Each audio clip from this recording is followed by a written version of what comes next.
Hey guys, welcome back to the channel. Today I am getting my Humvee gun truck ready for an event I have been invited to. One of the local colleges is putting on a, celebrating America's 250th birthday, and supposedly they're supposed to have one of the largest, and in the email it said the largest flag ever made that they're going to have on their campus, and they're going to have these huge cranes, and my gun truck is going to be under that.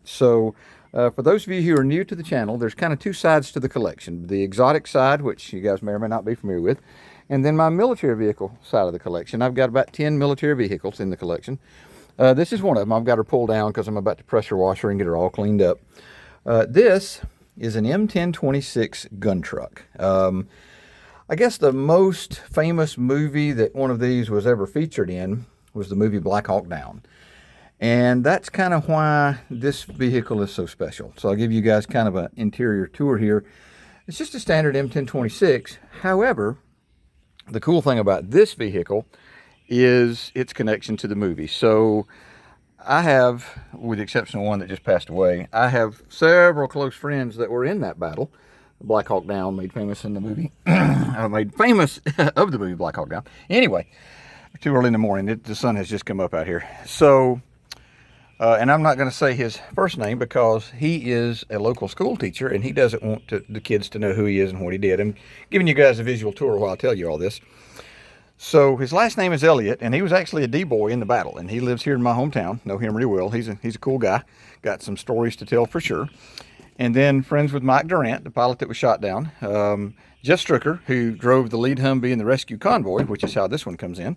And my dear friend Sean Nelson. He recently passed away from cancer. In the movie, Sean is depicted as going deaf, shooting his M60 so much he went deaf for 3 days. He really did. And not only did he go deaf for 3 days, he shot 3 barrels out of his M60 in a 16-hour battle. He has got some stories. I asked him one time, I said, Sean, how much of that movie is Hollywood and how much of it's real? He said about 60% of it's Hollywood, because the real stuff that happened, if you put it on the screen, nobody would believe it. So, and unfortunately, Sean just recently passed away. He was a good dude. He was a hell of a guy.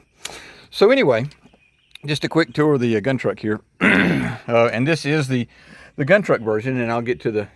So there's old Frankie Wrangler sitting out over there, if you guys know about Frankie. So there's the turret. I'm going to open it up in a minute, and I'll show you the outside here in a second where the 50 goes. So I've got a little maintenance to do on the old girl. We've blown the alternator belts. I'll move around to that side here in just a second. But here, if you ever wonder what a Humvee engine looks like, here you go. And this is an 86 model, so this is one of the absolute original models here. And they're not bulletproof at all. A 22 will go right through this. That's why those guys got shut up so bad on Highlands Road.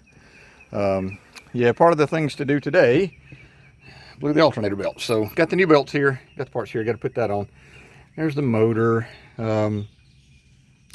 Leaves.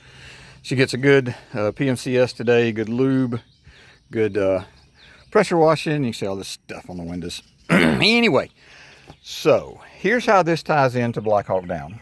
So I actually got it, how I met Jeff is I got in touch with Jeff Strucker. He is actually a preacher. He has a church down, I think in Macon's where his church is now. Anyway, so I reached out to him, told him what I wanted to do, that this is kind of a rolling memorial to the guys. And he told me exactly how his was set up. And when I say exactly, I'm talking about double stack Singars, which you see there, how the speakers were mounted. And this thing is so detailed.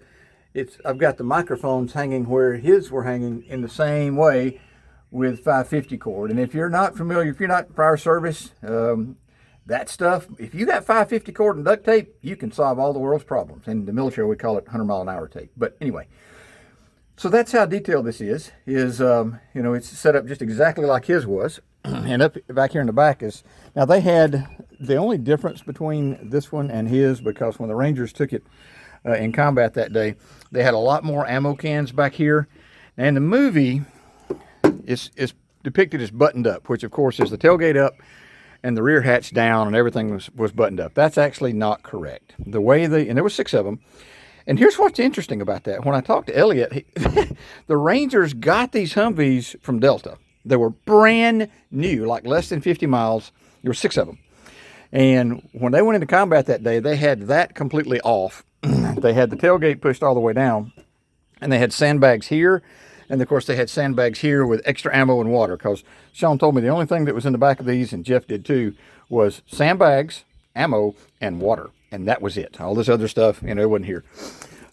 So that's a little different on how, you know, the movie depicts them versus actually how they are, or how they were, I should say. So this one's kind of set up on how they were issued from the Army. You got the extra ammo, you got the night vision case there for that's a night vision optic for the 50 cal. You got fuel and water, you know, and you got the radio and all that stuff there, more ammo over there. But anyway, so when I got with Jeff and told him what I wanted to do, like I said, he showed me how his was set up. And then I got with the DOT or the DMV, and I told him what I wanted to do, that this is a rolling memorial to the 18 dead and 83 wounded. Now, when I do the show here in a week or so, I'll do a video then, and you guys will see the big display sign I have in front of it.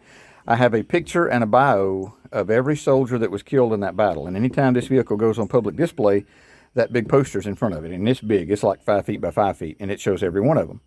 It's just my way of honoring the guys. So when I went to the DMV and getting the tag and everything for it, I told them what I wanted to do, and I asked them, I said, I want a very special tag for this. Can I have it? Because in my state, Georgia, there's certain regulations on things you can and cannot put on a tag. I don't know who makes those decisions, but somebody does. So anyway, they let me do what I wanted to do. That's what the tag says, October 3rd, 1993. It truly is a rolling memorial to the guys that were in the battle. Was the largest firefight since Vietnam War for U.S. forces, and we had 2 Medal of Honors come out of it. And they were both Delta operators, Randy Shigart and what was the other one's name? I'll remember it here in a minute as I'm doing the video. If you saw the movie, they were the ones that you know, kept begging to go in and save the guys, and they did. And they both got the Medal of Honor. I remember Shigart, and I like I said, here in a second, I'll remember the other guy's name. But if you've never been around one of these things, they are very, very heavy duty. Now, the interesting thing about them, some people think they're great off-road. You see all that heavy duty suspension? It's got 2 inches of travel. 2. And these things are wide.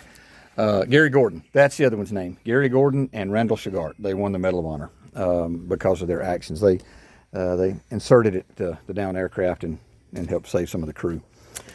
But they're neat vehicles. Like I said, if you've never been around one, I do a lot of events. This thing gets booked for birthday parties, veterans events, parades, man, just all kind of stuff. Not very comfortable. They were not designed for creature comforts in mind. The seats they're literally about, what is it? It's 2 inches of foam. The batteries are under here, and you're literally just, that's plastic. And the rear seats are even worse. They have the 2 inches of foam, but you're sitting on a little thin piece of aluminum. Back here is extra ammo storage and various other things. Here you're sitting on 2 big, huge batteries. It's a 24-volt system, like, you know, all military vehicles. But the batteries are there. And then, I was going to show you guys the turret. Let me back out and do that. So the turret on it is right there. The gunner stands on the platform, and he stands up behind the, and these had a menagerie of different weapons. Back then they would either have an M60, which was the machine gun of the day. That was before the 240, which is actually what I was trained on when I was in the Army. It was M60. I love them. And then you could put the Mark 19 up there, which some of them had, and then of course the Mogadishu. But yeah, guys, that's kind of a just a quick tour here of what's going on today, getting the old girl ready for that event. Just like I said, one of the many military vehicles in the collection, and I'll be doing some deep dive videos on these for you guys, showing you all the different vehicles. And I've already done one on my Mutt, which is that's the 66 151A1 I have used in Vietnam. If you guys like military vehicles, make sure to check that video out. It's a 10 or 12 minute video where I do a deep dive on the Mutt there. And then here's a view of this side here. You got extra ammo, you know, fuel, water, and then the radio and all that. And this one is period correct for the time, you know, late 80s, early 90s. Now, of course, they don't even use these anymore. The equipment is very different. But, you know, for historical purposes, I keep this one period correct. So, a quick little video on what's going on today. Hope you guys are having a great day. And as always, I appreciate you watching my videos. My intent with the channel is to just do informative and educational content for the automotive enthusiast. If you like the content, please consider subscribing. Thanks for watching and have a great day.